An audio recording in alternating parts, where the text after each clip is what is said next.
ఆ బీమ్స్ యొక్క ఫోటోస్ నేను మీకు పెడతాను గ్రూప్‌లో. అవి ఒకసారి చూస్తే మీకు అవగాహన వస్తది. ఇది లాస్ట్ చాప్టర్ కాబట్టి బిగినింగ్‌లోనే అవసరం లేదు, పెడతాను. అలానే పాయింట్ లోడ్ అంటారు. యూనిఫార్మ్‌లీ డిస్ట్రిబ్యూటెడ్ లోడ్ అంటారు. తర్వాత roller support, hinged support, supports ఉంటాయి.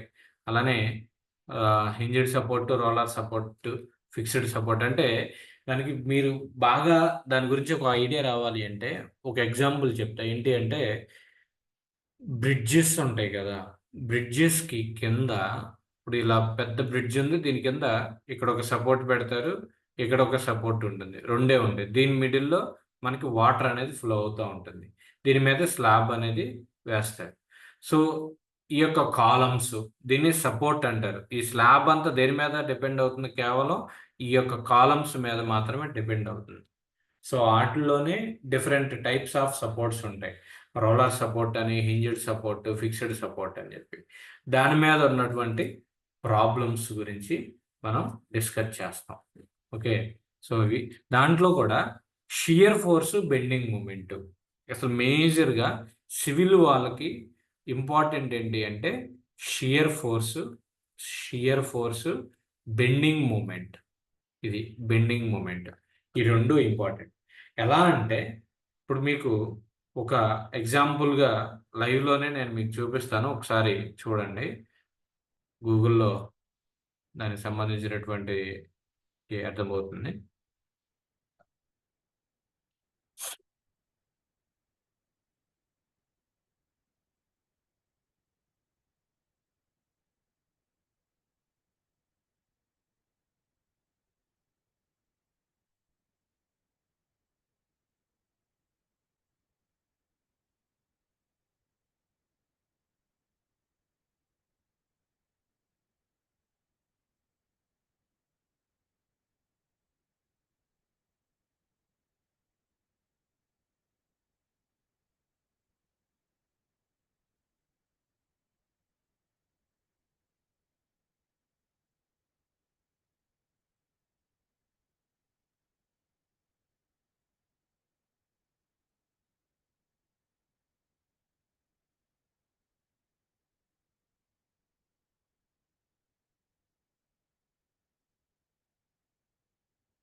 ఓకే.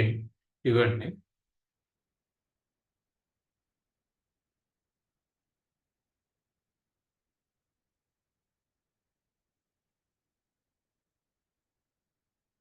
ఇదిగోండి.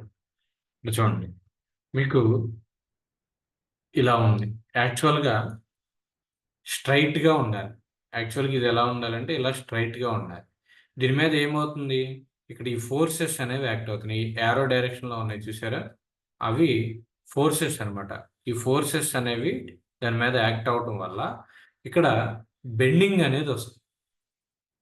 అలానే లోడ్ పెరుగుతుందనుకోండి. మన యొక్క బిల్డింగ్ మీద లోడ్ అనేది పెరుగుతా ఉందనుకోండి. అప్పుడు ఏమైద్ది? ఆటోమేటిక్‌గా బెండింగ్ అనేది వచ్చిద్ది. ఓకే. సపోజ్ ఇలా ఉంది. ఇక్కడ, ఇక్కడ ఒక లోడ్ యాక్ట్ అవుతుంది. ఇక్కడ ఒక లోడ్ యాక్ట్ అవుతుంది. ఇప్పుడు ఏమైద్దంటే బెండ్ అవుతుంది. ఇది ఇలా బెండ్ అవుతుంది. ఓకేనా? సో, అదే షియర్ ఫోర్స్, బెండింగ్ మూమెంట్స్ అంటే. మనం సరిగ్గా ఇప్పుడు చూడండి, కన్‌స్ట్రక్షన్ చేసేటప్పుడు మనం ఎప్పుడు కూడా కన్‌స్ట్రక్షన్ చేసేటప్పుడు ఆ ఉన్నటువంటి స్టీల్ ఉంటుంది గదా! బిల్డింగ్స్‌లో వాడేటువంటి స్టీల్ ఏదైతే ఉందో, ఆ స్టీల్‌ని యాస్ పర్ డిజైన్ మనం ఇవ్వాలి. యాజ్ పర్ డిజైన్ ఇవ్వలేదు అనుకోండి. డిజైన్ అంటే ఒక ఇంజినీర్‌గా మీరు ఇప్పుడు ఉన్నటువంటి సివిల్ వాళ్ళు ఇద్దరూ కూడా గర్ల్ స్టూడెంట్సే. ఫీల్డ్‌లో ఉండాలి అనేటువంటి భయం వద్దు. మేజర్‌గా మీరు డిజైన్స్ మీద ఫోకస్ పెట్టండి. అంటే డిజైన్స్ అంటే ఏంటి అంటే ఒక ఇల్లు కట్టుకోవడానికి, లేదా ఒక అపార్ట్‌మెంట్ కట్టడానికి, లేదా ఒక బ్రిడ్జ్ అనేది కట్టాలి అంటే, దానికి ఉండేటువంటి డిజైన్స్, ప్లాన్, ప్లాన్ మీద ఫోకస్ చేయాలి. ఫర్ ఎగ్జాంపుల్ మీకు ఇది బేసిక్ క్లాస్ కాబట్టి ఒకటి చెప్తాను. ఇక్కడ ఒక ఇల్లు కట్టాలనుకోండి. జనరల్‌గా ఎలా ఉంటుంది?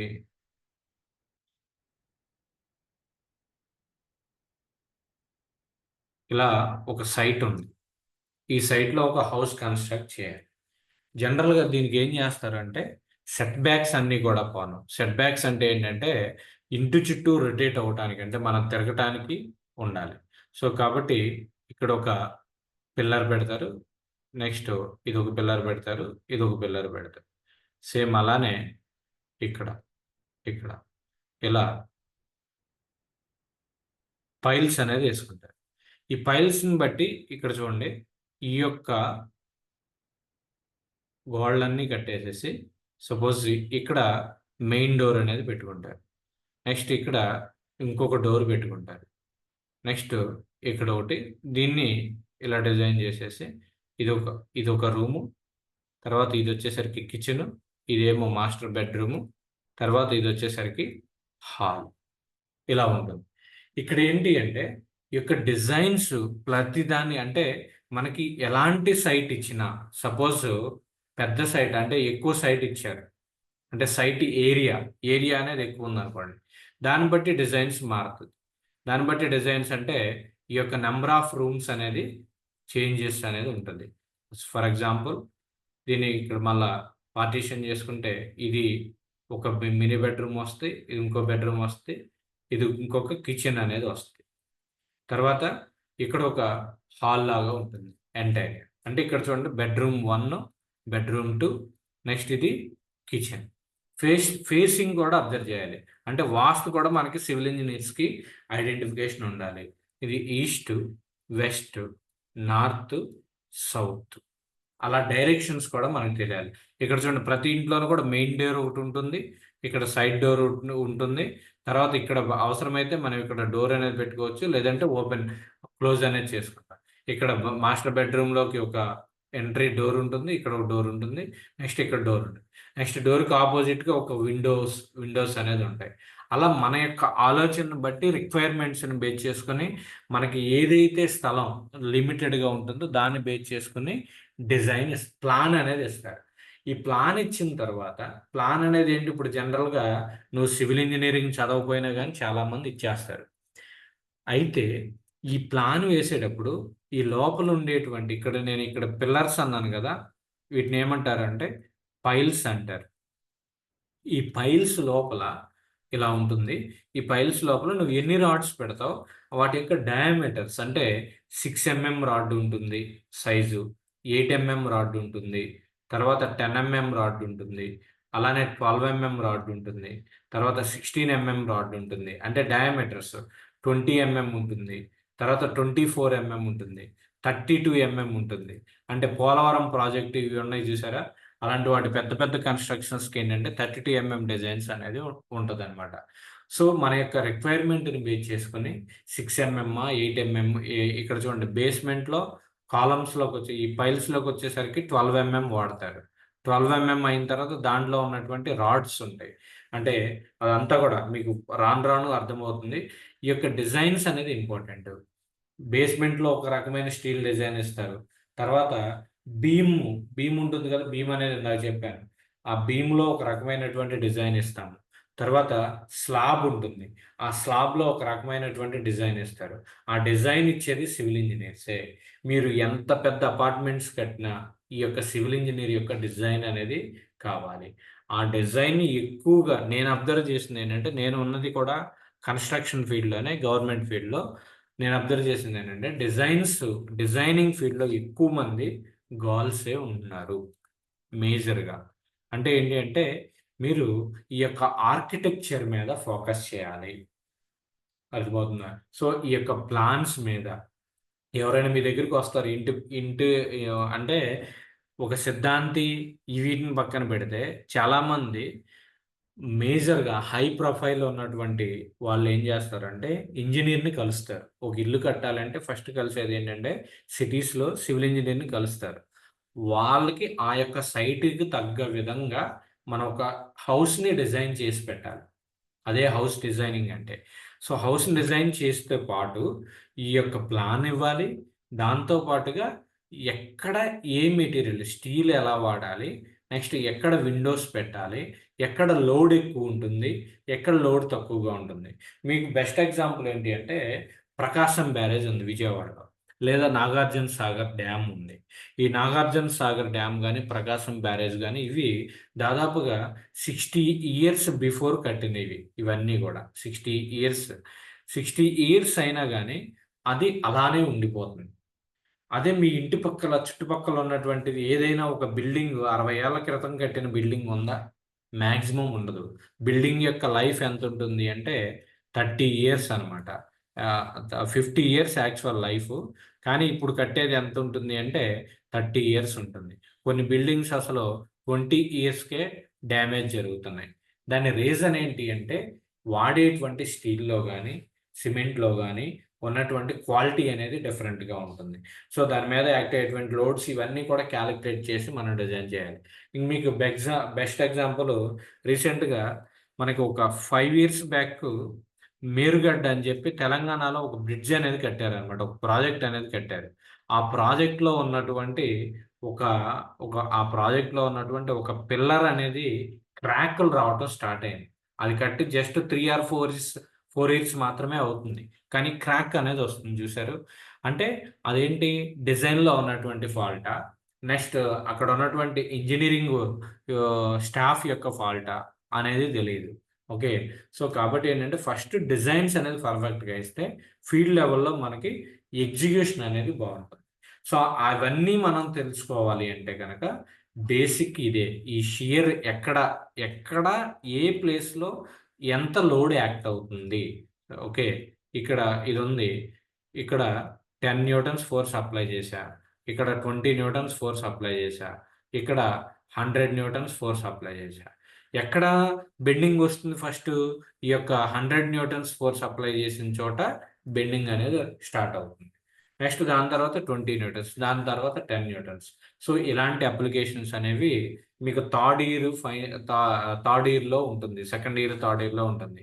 కానీ ఈ యొక్క చాప్టర్‌లో ఏంటి అంటే, ఈ యొక్క ఇంజినీరింగ్ మెకానిక్స్‌లోకొచ్చేసరికి మీకు కేవలం బేసిక్స్ టాపిక్సే ఉంటుంది. అర్థమవుతుందా? సో, ఇది మీ ఏమైనా డౌట్స్ ఏమైనా ఉంటే గనక ఇంటరాక్ట్ అవ్వండి. డౌట్స్ క్లియర్ చేద్దాం. Vaishnavi respond please. ఈ యొక్క సబ్జెక్ట్‌లో సార్ మాకు ఆల్రెడీ 2 లెసన్స్ కంప్లీట్ చేసేసారంట సార్. ఏమ్మా? 2 లెసన్స్ సార్ కాలేజ్‌లో. అవునా? ఏ కాలేజ్ అది? ఇది sir Hindupur sir government polytechnic college. 2 chapters అప్పుడే కంప్లీట్ అవ్వవు. వాళ్ళు ఊరినే అలా చెప్తున్నారేమో. లేదు క్లాస్ వర్క్ కూడా కంప్లీట్ అయిపోయింది సార్. ఓకే. ఓకే. ఆ! మరి మీరు ఎప్పటి నుంచి అటెండ్ అవుతున్నారు అక్కడ? 1 వీక్ సార్. 1 వీకా? ఓకే. ఓకే. ప్రాబ్లమ్ లేదు. మనం మీరిప్పుడు ప్రెజెంట్ అక్కడ ఏదైతే క్లాసుల్లో రన్ చేస్తున్నారో దాన్ని ఫాలో అప్ చేసుకోండి. నేను ఇక్కడ మీకు అక్కడ 2 చాప్టర్స్ మీరు మిస్ అయ్యారని చెప్తున్నారు గదా! దాన్ని ఇక్కడ నేను కవర్ చేస్తాను. ప్రాబ్లమ్ లేదు. Okay sir. అర్థమవుతుందా? మేజర్ టాపిక్స్ ఏదైతే ఉన్నాయో ప్రాబ్లమాటిక్‌గా మీకు బాగా హెల్ప్ అవుతుంది ఇది. సర్వేయింగ్ వచ్చేసరికి మీకు థియరీనే ఉంటుంది. థియరీనే ఉంటుంది. అది మీరు ప్రిపేర్ అవ్వచ్చు ప్రాబ్లమ్ లేదు. టెక్స్ట్ బుక్ ఏదైతే ఉందో అది ప్రిపేర్ అవ్వచ్చు ప్రాబ్లమ్ ఉండదు. ఇంజినీరింగ్ మెకానిక్స్‌లో ఫస్ట్ చాప్టర్ అనేది బాగా ఇంపార్టెంట్ చాప్టరు. దాన్ని బేస్ చేసుకుని రిమైనింగ్ ప్రాబ్లమ్స్ మీరు సాల్వ్ చేస్తారు. అయితే అప్పుడే అయిపోవటం ఏంటి? ఇంగ అప్పుడే స్టార్ట్ చేసేసారు. అంత చేయరు గదా! ఆల్మోస్ట్ అన్ని సబ్జెక్ట్స్ కూడా స్టార్ట్ చేసేసారు sir. Already physics 1 chapter complete అయిపోయింది. హ్మ్. సెకండ్ చాప్టర్ కూడా ఈరోజు స్టార్ట్ చేశారు సార్. సెకండ్ కొంచెం డిఫికల్ట్ అనేసి గ్రావిటేషన్ స్టార్ట్ చేస్తున్నారు సార్ ఈరోజు. ఓకే ఓకే, ప్రాబ్లం ఏం లేదు. కెమిస్ట్రీ ఇవి కూడా ఆల్మోస్ట్ ఇవి కూడా సార్. మీకు ఏదైతే చెప్పారో అవి కూడా కాలేజీలో కూడా రిపీట్ చేస్తారు. రిపీట్ చేయకపోయినా కానీ మనకి దీన్ని మీరు ఇది ఫాలో అవుతున్నారు కాబట్టి దీంట్లో అయినా కానీ మనం డిస్కస్ చేస్తాం. వరి అవ్వాల్సిన పని లేదు. బట్ కాకపోతే మీరు ఏంటంటే గ్యాప్లో పెండింగ్ ఏదైతే ఉన్నాయో అవి నోట్ చేసుకోండి వాళ్ళ దగ్గర. ఓకేనా? Okay sir. ఆ, ఓకే సార్. ఓకే. అటెండ్ అయ్యావమ్మా మృదుని? సార్ అటెండ్ అయ్యాను. Okay okay, right. సరే, క్లోజ్ చేస్తున్నాను ఇంకా.